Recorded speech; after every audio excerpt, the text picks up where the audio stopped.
Okay, so Ennis wasn't real kind to us last race of season 6. It never is. It really never is. So we fired the car up. It's chugging oil out of number 5. Yeah, it was. We put it up on a brake, broke the blower drive. So before the race even started, we had to replace the blower drive, pull the head off, put a new piston in it, and then we go up for round 1. We're sitting in the lanes. Boom, big oil down. Yeah. So when they finally resumed racing, we're what, the second or third pair? I think we were the third pair. Yeah, there was 2 people that went in front of us.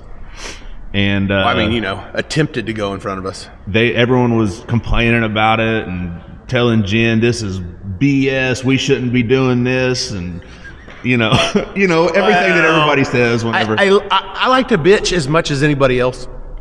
Because if there's absolutely nothing wrong with my program at the minute, I'm going to find something to bitch about.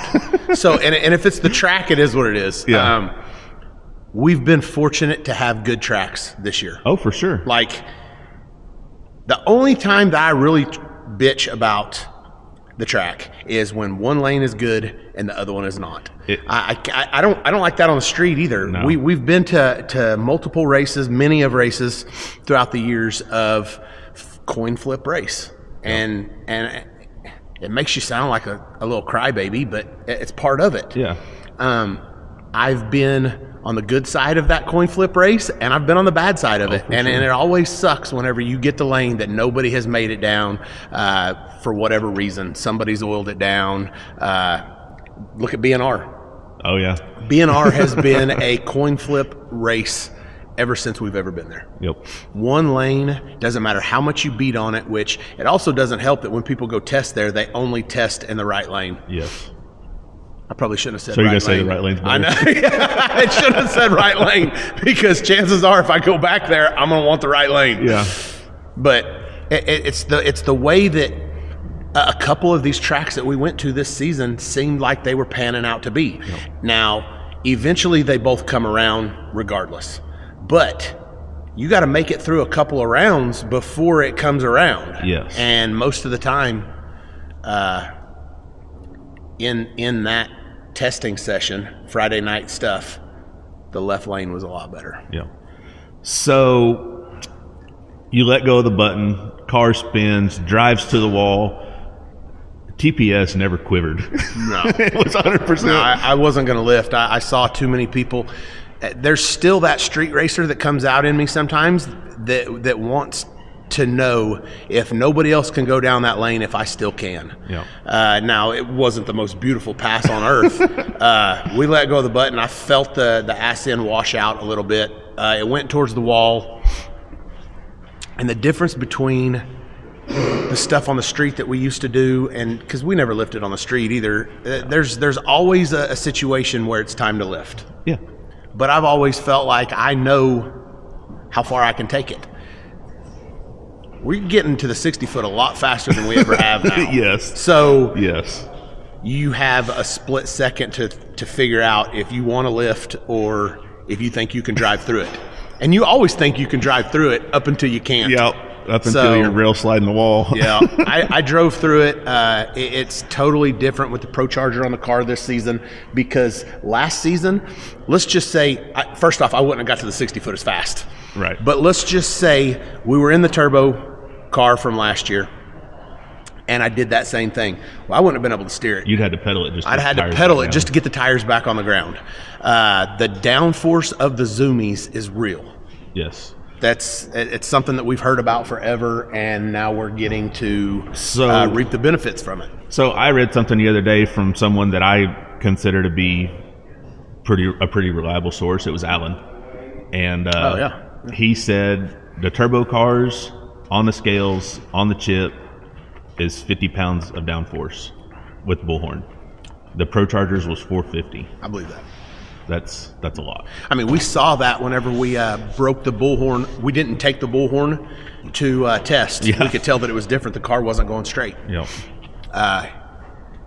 It would be impossible to make a pass with Zoomies on one side and not the other.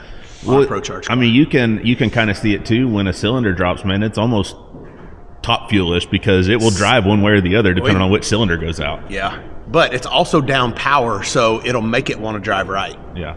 But yes, for sure.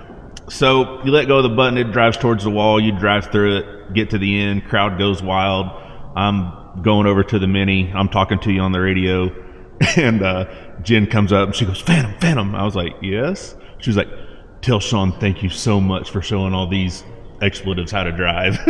So yeah, but you know as well as I do, I'm always going to take that chance, and I'm always going to push my car as far as I feel. I wouldn't even say comfortable. As far as I feel like I can. Like, I didn't think it was any big deal whenever I got out of the car. Yeah. I watched the video, and it got a little bit closer than what I thought. It turned a little bit more than, it washed out more than what I thought it did. Yeah. But if the front tires are on the ground and I turn the wheel and the car reacts, I'm still good. Yeah. So I wasn't too worried about it. But we went down there. We made a decent lick. And we got data. Yeah. So we did what we needed to do.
After the test pass with Lutz, we go up for round 1 of the grade 8 with Giuseppe, final grade 8 of the year. We're trying to hang on. What were we, in 4th place at the time, or 3rd place? We were in 3rd place at the time. Oh yeah, the grade 8. Yes, the grade 8. And we're back in the right lane. So at that situation, you can't put a tune-up for the lane in the car. I mean, first off, you're racing Giuseppe. Right. It's been a while since Giuseppe has been in the grade 8, and I think that this was his race back to the grade 8. Yes. He was dominating that thing at the beginning of the year. And then once everybody started getting their combinations figured out, they started going faster. He didn't really fall behind, but he wasn't dominating the way that he was early. Right. He saw early good results. Then he ended up swapping over to the 136, lost a bunch of weight on the car, and we've talked about this in the past. Losing the weight is worth it. 100 pounds is a lot, no matter what level. Yeah, you can argue the fact that the 136 makes as much power as the 140. I don't believe that it does. You put them on the dyno, and power for power, the 140 is going to make more power. I think it'll make 150, 200 more. That's to the wheels. And that's about what Procharger claims. Then I believe that. Yes. I 100% believe that. At the same weight, I'm messing a 136 up all day long. Oh, yeah. In my opinion. I mean, we should. But you take that 100 pounds off, and then it's a different ball game. It's the weight is what matters. And our whole lives, that's all you've ever heard about is power to weight ratios, and they're real. And the more we do this type of racing, the more we see that. A lot of times we've gotten away with it on the street and things like that because weight, sign of reliability. Yeah. Weight. We're not using all the power out there anyways. That's right. You're not using all the power out there anyways, and the weight can actually make your car hook a little bit better. Yep.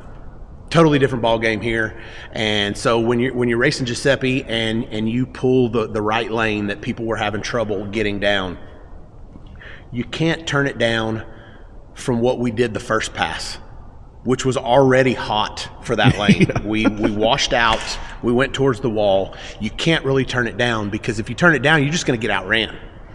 So you have to go up there and you have to put the tune-up in the car that you believe will outrun what Giuseppe's going to put in his car. Yes. This is the part that a lot of people love, but this is the part that makes me, because, you know, the fact is we aren't good tuners. No, we're not even tuners. Yes. So luckily, even when Brandon wasn't around, he was helping us this season. There was a couple of times that he'd be at a race and he'd be on the starting line and we'd go, huh, you know, and then we'd throw yeah, here we go. Yep. And we'd throw a tune up and we won a couple like that. Oh yeah. We lost a couple like that too. But it's like anything else. The more you do it, the better you get, the more comfortable you get. Yeah. But at the end of the day, the drivers out there have a whole lot going on, and one less thing is one less thing. Yep. That you got to worry about. And putting the right tune-up in the car is a big thing. You could sit over and you could stare at your data for 30 minutes. Mm-hmm. Or you could let somebody else figure it out, and you could go out and sign autographs, mingle with the crowd, try to make money, do whatever it is that you do. So we put a tune-up that we thought would be comparable to what he's going to run, regardless of which lane we were in. Yes. And man, he started rolling out.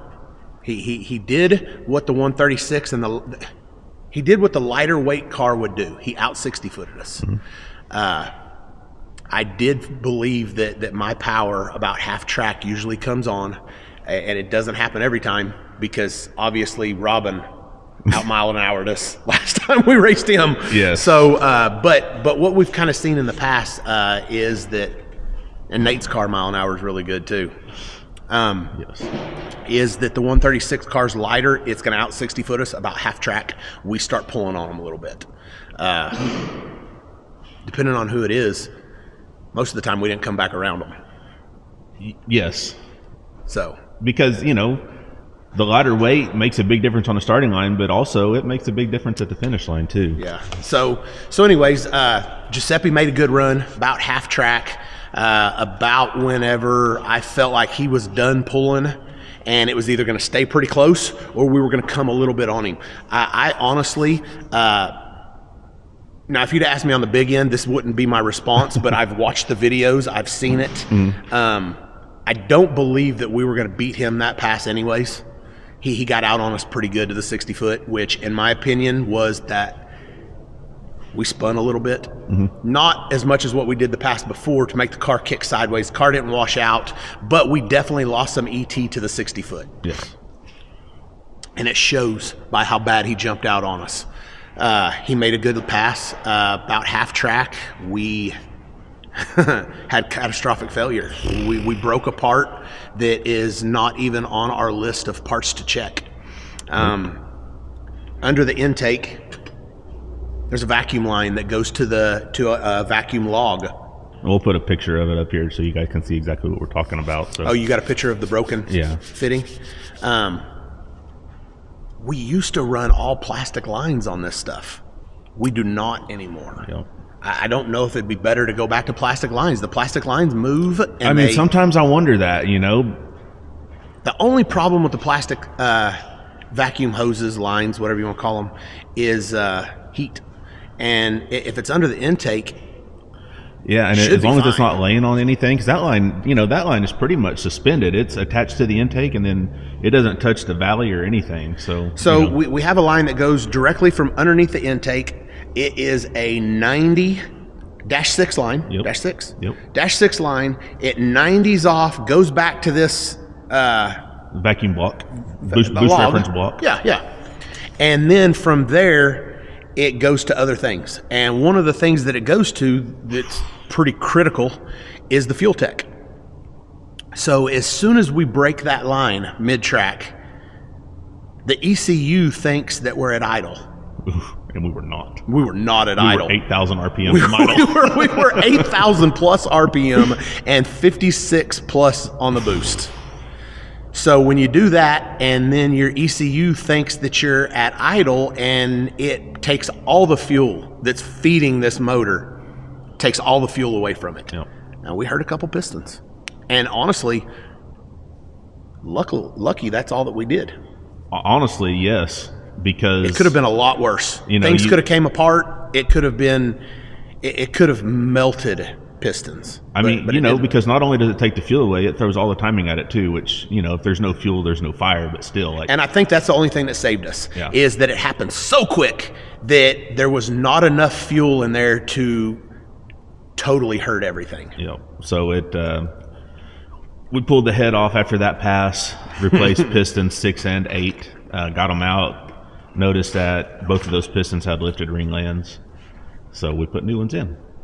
And then live to fight another day, because we're out of the grade 8 at this point. Yes, so it's time to go home at that point. We fired it up just to make sure it sounded good and everything. Put the car cover on, went home, went to bed, and come back the next day for round 1 of the Invitational. Yes.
Okay, so Saturday, round 1, and we drew Robin Roberts.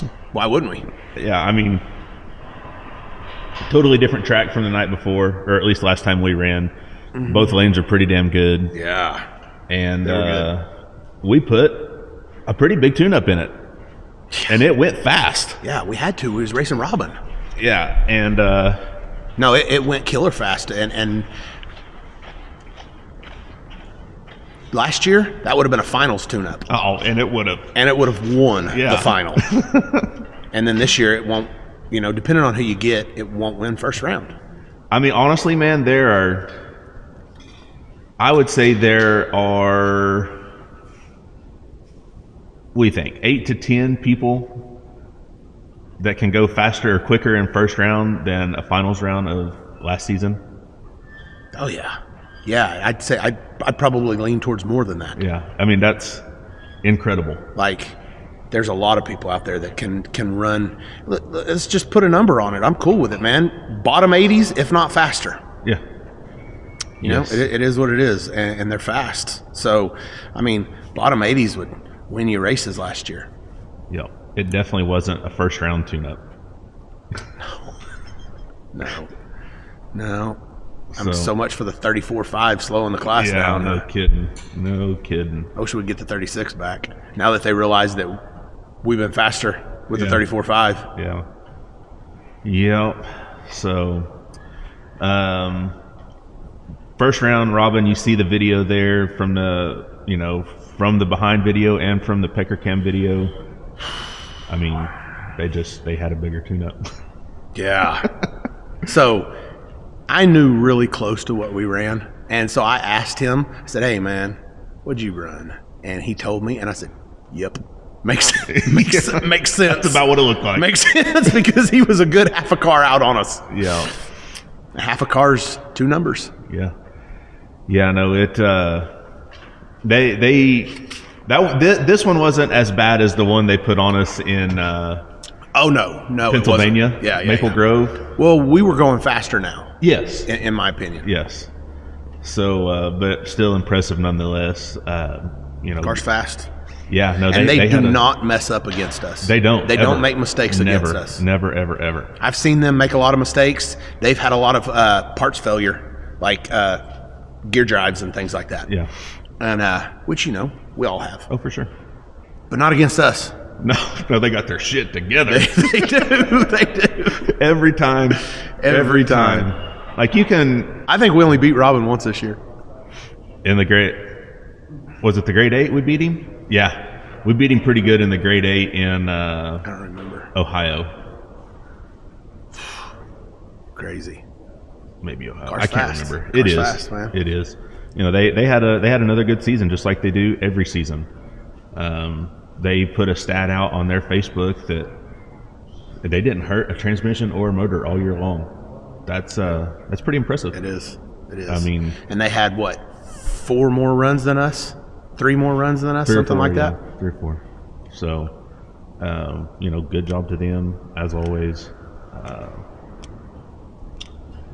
But it sucks. Yeah, no, it sucks. It sucks to get down to we're 4th. I believe we ended up tying for 4th with him now, right? Or 5th. 5th. We tied for 5th in the Invitational with Robin. He did well in that race, which moved him way forward and enough to tie with us. Yes. Unfortunately, double points, we go out first round. That did suck because double points race and we go out first round. That's tough to swallow. Yeah. Lots of people jumped up. I think that catapulted Swanstrom up into 10th, something like that. 9th or 10th, yeah. Because he won the race. Yeah. So, just like people jump way forward, I mean, luckily we didn't lose a whole lot because there was a pretty decent gap. Yes. Between 5th spot, which we were in, and then even 6th. Yes. And a lot of the people that were anywhere close to us went out. Same round as us, first round. Yes, even though we had some bad luck, other people had equally bad luck, which kept us where we were. But it just sucks, man, to go out first round of a double points. And we went out second round in the race before that was the points and a half. Yes. And then I think second round, the race before that was points and a half. We didn't really utilize the points and a half stuff. We didn't, and it's not that we didn't want to, or not that we didn't try. We just didn't get it done. It was moving on into the later stages of this, and we were having some parts failures, and the car just wasn't running the numbers. Yep. It was running what we were telling it to put in. It just wasn't enough. It just wasn't enough. Unfortunately. So that's the end of our season 6. Like Sean said, we ended up 5th in the Invitational, 4th in the grade 8, and then Team Murder Nova was 4th in the team points as well. So it was a good year, way better than years prior. Yes. No, we did well. It just makes you more hungry. We didn't win an Invitational, and that really sucked. We did good. I will never hang my head over the season that we had, but we could have done better. Yeah. Well, and it's like you said, it makes you hungrier. So when we started the season, top 10, that was our goal, and then we realized we had something, and then it was like, oh man, we could win this whole deal if we make things happen. So now like what does that make our goal next year? Like, is our goal number 1? I want to win. I truly believe we can. Like, got the car. We got to start off quicker. Oh, for sure. Like, this is what we got to do. The slow start in season 6, not being able to test, put us behind the curve. That's pretty much, that's not it. We had some other small mistakes that hopefully don't happen this next year, but being able to test before the season hopefully puts us in a way better spot. Yeah.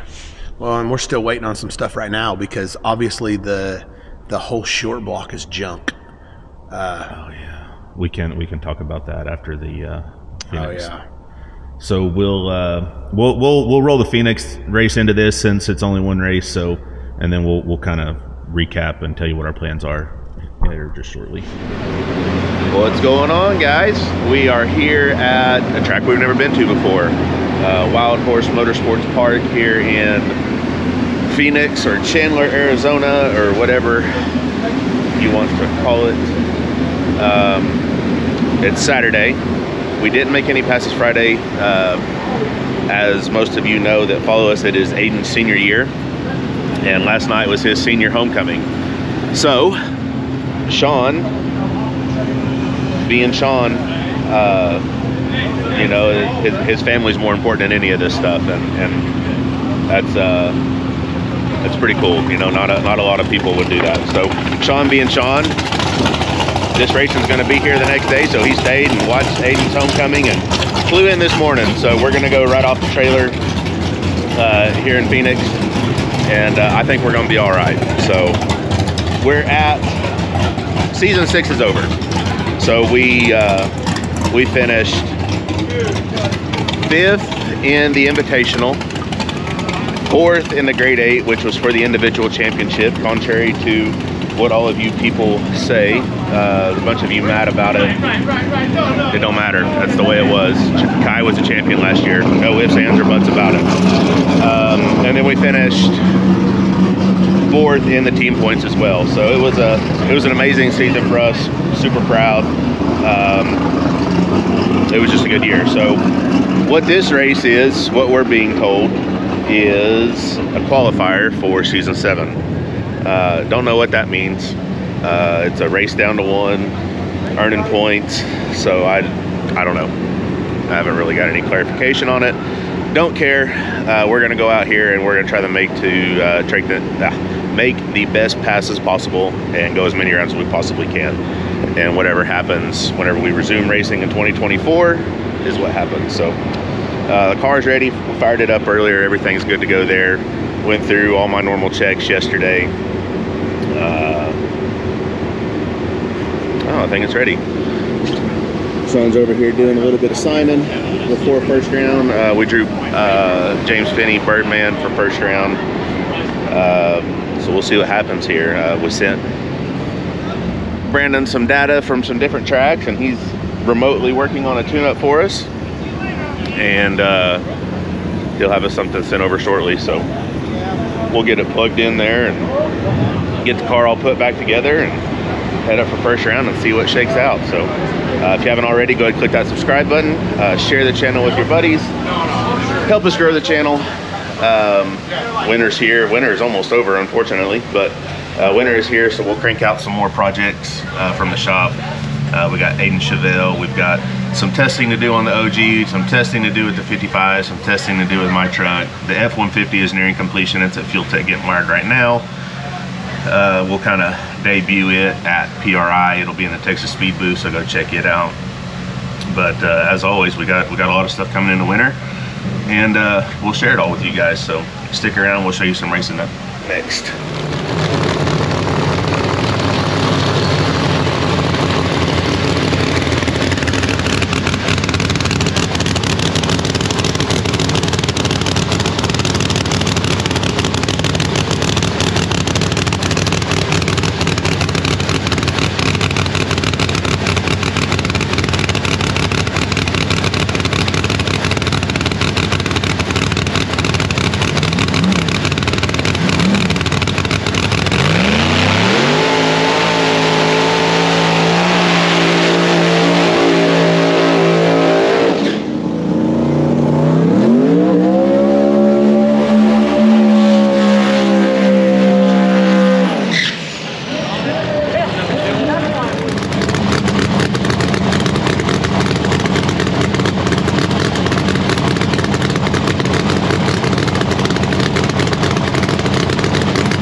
so we go here to Phoenix Wildhorse Motorsports Park. We've never been here.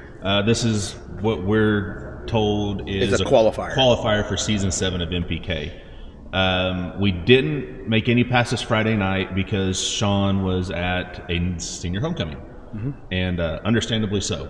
You know. Yeah.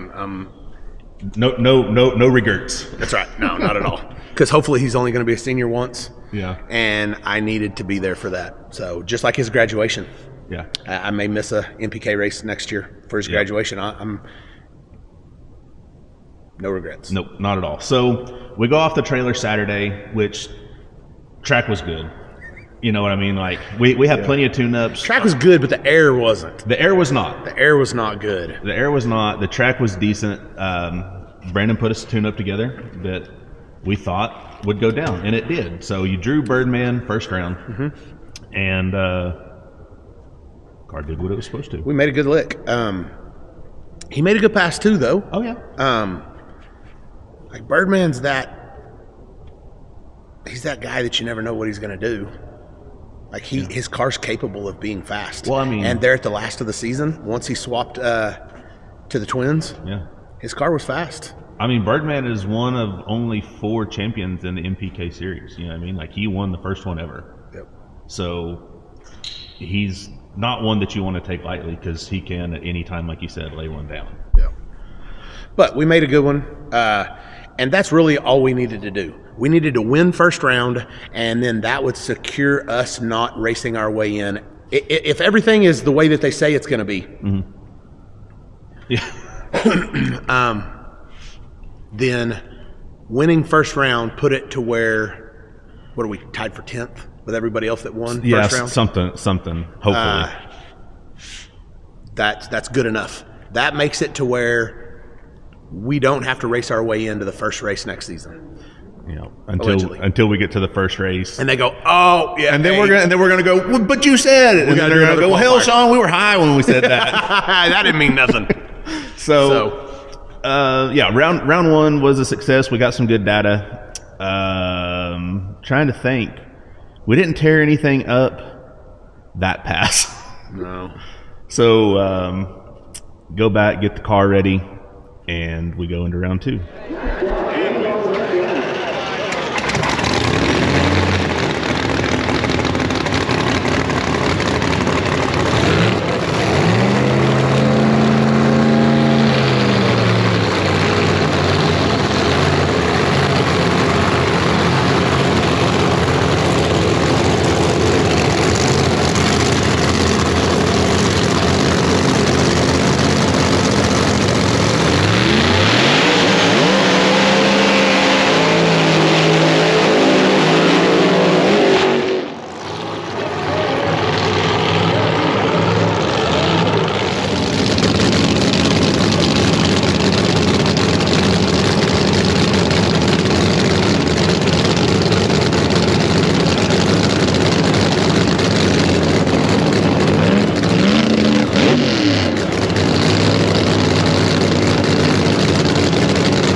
round 2 was probably the funnest race of the season. Of maybe in a couple, for a second, for about 1.8 seconds, for just a little bit. And then it became the worst. Yeah. So minute and a half stage and duel with Kai. About 10 seconds into them sitting there, I seen what was going on. I got on the radio. I told Sean, I said, we got plenty of gas. Do whatever you want to do. And so you sat. I wasn't going to go in.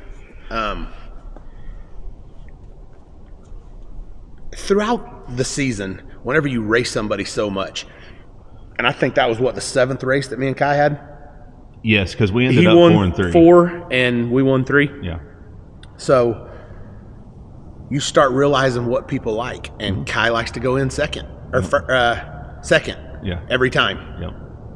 I wasn't going to go in. I'm totally fine. Honestly, I don't care when I go in. Some of the lights are really fast in NPK, so a lot of people like to go in first so that they can be on the trans brake and waiting and ready.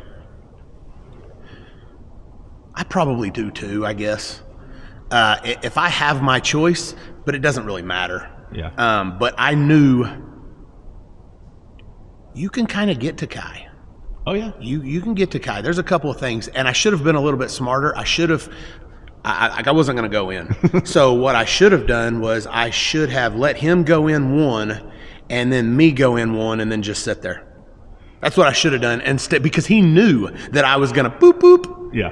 And that's whenever I should have changed that up. Yeah. Because I've heard him before start to get on the 2-step. Oh yeah. And if that happens with a blower car, yeah, I'm going to drag you out. I'm going to drag you out a little bit. That's just what's going to happen. Yeah. I told everybody that whenever I wasn't a turbo car anymore, that's what I was going to do. I'm every time. If I race somebody who has a turbo car, I'm going to sit there. As soon as they light the top one, I'm going to boop. I'm going to hurry up and go in every time. Yep. I've raced Lutz a couple of times. Of course, I didn't do it to him. Yeah. But I told people, because that's what everybody did to me. Of course, my car spooled good enough that it didn't really matter. But you start wondering. Sometimes whenever you're, and Jeff is the king at going in at the very last split second. Yep, he got that countdown down.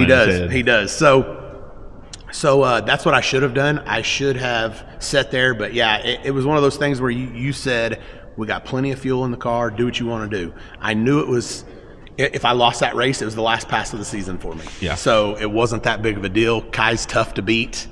His car was running good. Oh yeah. And but I honestly believe that we would have outran him on that pass. With everything in my heart, I believe we'd outrun him. So why'd you let out? Yeah. Yeah, well, I didn't really let out. The car had died. Yeah, I felt it lay over, and literally I looked down, the RPMs were at 0. Ugh. There was nothing. I didn't really know what happened. Yeah. It was pretty crazy. As soon as things like that happen and the cars lay over, I instantly reach up and flip the switches off. Yeah.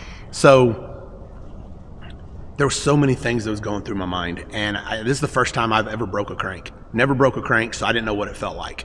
I remember the first time I broke a rod. I didn't know what it felt like then either. Yeah. I had no idea that's what it was. But now, every time I do it, I know what it is. So I feel like if I ever break another crank, Jesus, I hope I don't. But if I ever break another crank, I'm going to know. Well, we broke a couple blowers this year and even blew the burst disc one time, and you could noticeably feel the car lay over. I can at least tell what happened. Yes. Like when the car lays over, normally I know we lost boost. Yeah. We had lost everything. Everything. So there was nothing that we had. Do you want to lay pictures over this to show them what's going on inside there? I'm totally fine with that. Okay. Everything inside the motor is done, and we were really hopeful. We get back over to the pits. I talked to Dillard yesterday, and he literally told me that they have not broke a crank. They have a couple on turbo cars, but this is the first crank that got broke with a Procharger. Wow.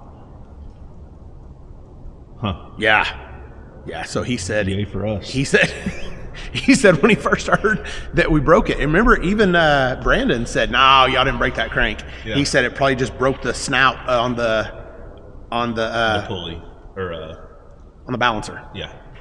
And no. No, it did not. Yeah. Well, we were hopeful because the motor would spin freely. And it felt fine. You couldn't hear anything in there. Everything felt okay. You could crank the motor over, and the number 7 and 8 piston would go up and down. No valve train, though. No. None of the valve train. Spin the shaft on the blower. But you spin the blower over, and the other 6 pistons would go up and down. Yeah. Which is hard to believe. We didn't look at all 6 pistons because a couple of them were not going up and down. It had broken rods. There was a couple of broken rods. That's crazy because every time we broke a rod, and we broke several in the small block, there was either a hole in the block, an Audi on the oil pan, or a hole in the oil pan. I think what happened, you know how like when you take a swing at a baseball and you miss? Not usually. You know what I'm talking about. Aiden.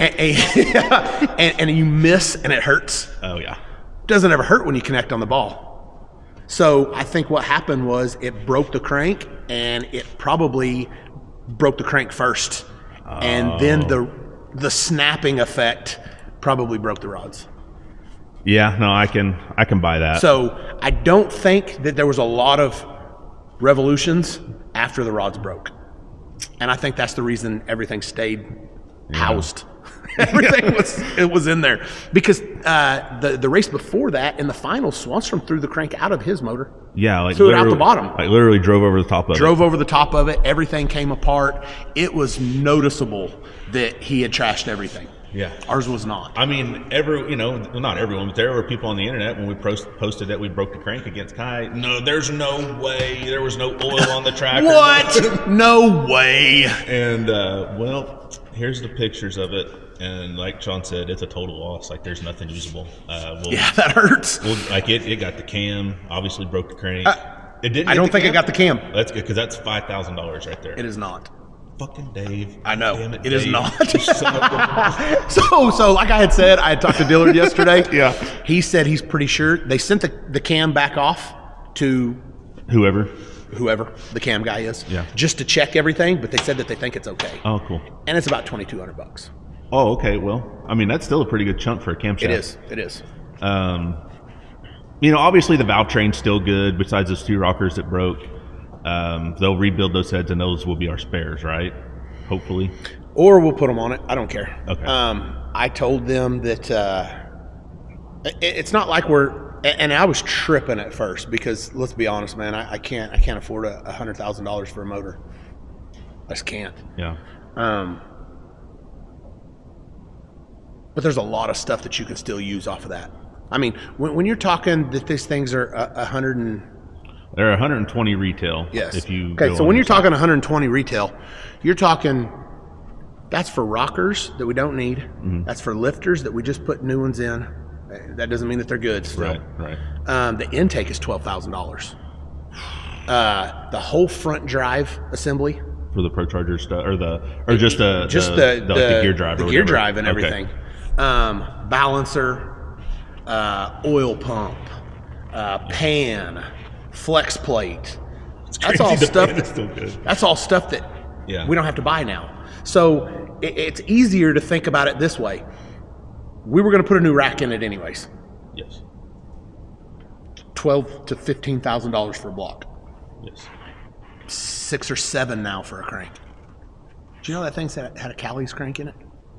Yeah, like a Dragon Slayer or something. Jeff Lutz used to swear by the Dragon Slayers. I did not know that that's what it had. I just assumed it had a Bryant in it. A Bryant. Huh. They don't have a Bryant in it now. Oh, okay. Not that I have a problem with Callie's. No, obviously, it did okay. Yeah. I think, considering that we did this, and I'm full transparent with everybody, not just Dillard. Yeah. Like I told Dillard, I said, look, man, we probably shouldn't have ran it with no oil pressure that one time. What'd he say? He said, yeah. I said, but we looked over everything. We had enough oil pressure for it not to hurt anything. Yeah. Like we pulled a main. I don't think we pulled a main. No, we did. I thought we just pulled. Nope, I pulled a main. Okay. 100%. I told him we pulled that stuff. Everything looked great. Nothing was blue, black. Yeah. There was no heat in it. Yes.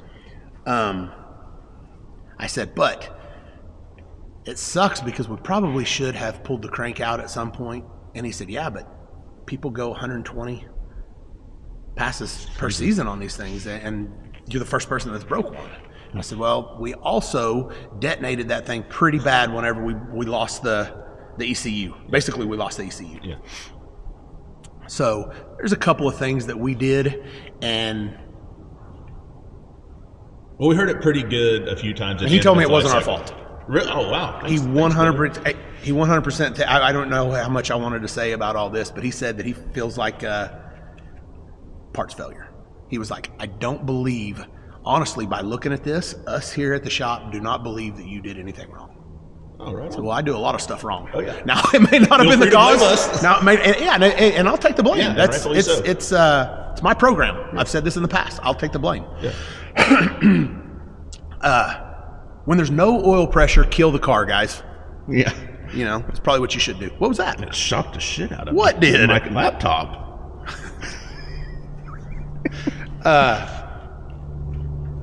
We've been dumber. We've done dumber things. That one's up there, I thought for sure that it had oil pressure. Yeah. It was just a bad sensor. That's what I thought. Turns out we had some oil pressure, but we didn't have what we should have had. Yeah. So. Huh. Okay. Well. We lost to Giuseppe then too, huh? Yes.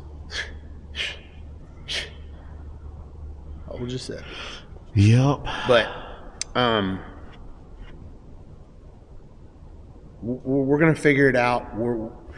You got to look at it like this: crank, block. Which obviously we was gonna put a crank in it anyways. Mm-hmm. We was gonna obviously put a rack and pistons in it. Mm-hmm. The one thing that we weren't gonna put in it is a block. Right. So I think that's kind of where we're at with it.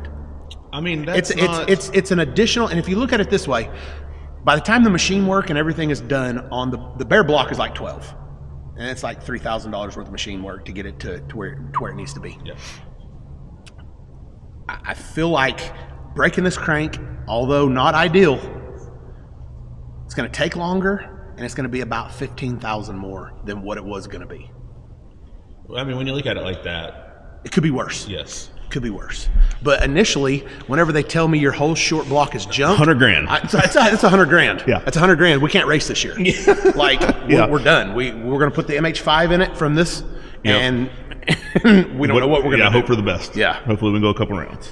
So we're going to continue on with trying to lose weight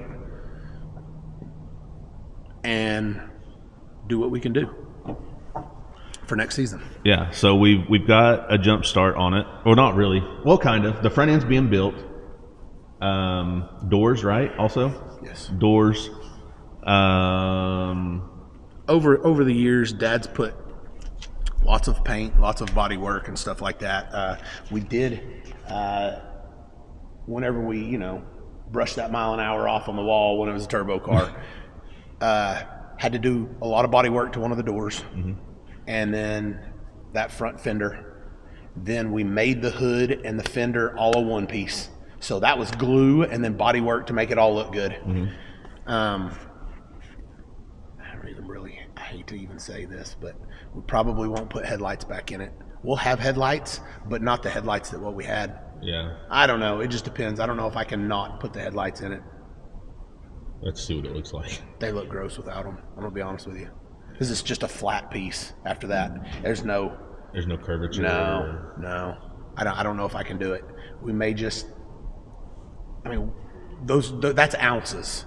Yeah. Yeah, I mean, they're plastic. The lens, the housing, everything. Everything is plastic on the headlights that we use. So you're talking ounces, and weight is what matters. Yeah, I mean, we can get the car all together, see what it weighs, and if we're 14 ounces from minimum weight, then we won't put them in. You know what I mean? So either that, or I'll take the headlight. I'll cut the lens off the headlight, put it on there, and I'll put an LED behind it. Oh yeah, yeah. That may not be a bad idea. Yeah, something. It's got to look decent. It can't just look like garbage. Yes. But light's the most important part. Light's the most important part. I don't think it's that important. Yeah. So as of now, the car's tore apart here. We got the primary transmission out. and the spare is actually in the car. Me and Dalton put that in yesterday. This is not it, guys. This is a That's a 10R. This is a 10R right here. It allegedly it will not handle the power that puts out. We don't really know. Yep. But what we do know is that Fuel Tech would run it if it did. Absolutely. So transmission is going to get freshened up. Got the shocks off of it. They're going to Chris Bell to get freshened up, make sure they're okay. Honestly, everything else seems good. We'll go over all the bars, check all the Heims, make sure they're all still good. We'll probably replace all of the AN lines just because, and then we'll have spares in case something happens like what did in Ennis where that one breaks. And we're not opposed to coming in here, and here's the fuel I say fuel log. This is the vacuum log that we were talking about. This right here, -6, comes right here and comes up, and it's what broke out of the intake. I am not opposed to taking these off and running plastic push lock. Okay. I never had a problem with those before. Yeah, I mean, I'm sure somebody will tell me why it's not a good idea, but we ran them. This is it right here. Same thing. Yeah, that's for the. This is the vacuum. Yes. It goes to the pan valve back. cover. Pan back. So this way lighter than this. Yes, and all this is like, yeah, for all the air stuff, I don't see a problem with it, honestly. We actually thought that this right here would be better. And if you tell me this right here would be better and you will never have to worry about it breaking, I'm in. Yeah. I'll run that every time. Yeah. I won't worry about the weight difference. Weight's supposed to be a sign of reliability. It didn't. It wasn't reliable. No, I mean, we hurt the motor because of that. Yes. And literally, it looks just like this fitting right here, except it's a -6, a little bit bigger than this. Mm-hmm. What is this, a 4? That's a 4. And it broke right on this. Yep. So it's unbelievable that it broke. Yeah, not that it came loose and rattled off, because we had that happen to the OG car in Australia. But we got these marks here. When they're tight, make a mark, and if it ever moves from its adjacent mark, it's loose and needs tightened up. It's loose. It wasn't. It just flat broke. So, but yeah, that's where we're at. Still need to do some cleaning up on it before we really go back together with it. It's a good car, I'll still man. get under there and check every Heim in the back. And in the 4-link Heims, I'll probably change those. I'll probably replace all the 4-link stuff. But as far as the front end Heims and everything, I've kind of went over all of these. That's as solid as it gets. Yeah. Man, that's light. It's just a good car, man. We've been saying it for years. Just a good car. People have said it. Yep. So now that's it for this season, and we need to get to the driving range so we can beat Jeremy and Preston at golf today. Yeah, we're going golfing today. It's nice and windy out and yeah, cold. It's very conducive for golf today. So. Oh yeah, no, we got to go. That's going to do it. Thanks for hanging out with us this season. We told y'all we'd get it together eventually. We're still not where we want to be now. I mean, we made it to where we wanted to be at the beginning of the season. We talked about finishing in the top 10. Well, now that we've done that, we want to be even higher. So we will work towards that over the winter, get to testing, and do better next year. So thanks for watching, guys. If you haven't already, go ahead, click the subscribe button. Comment on the video. Tell us what you like, what you don't like, what you'd like to see more of. And we'll catch you on the next one, guys.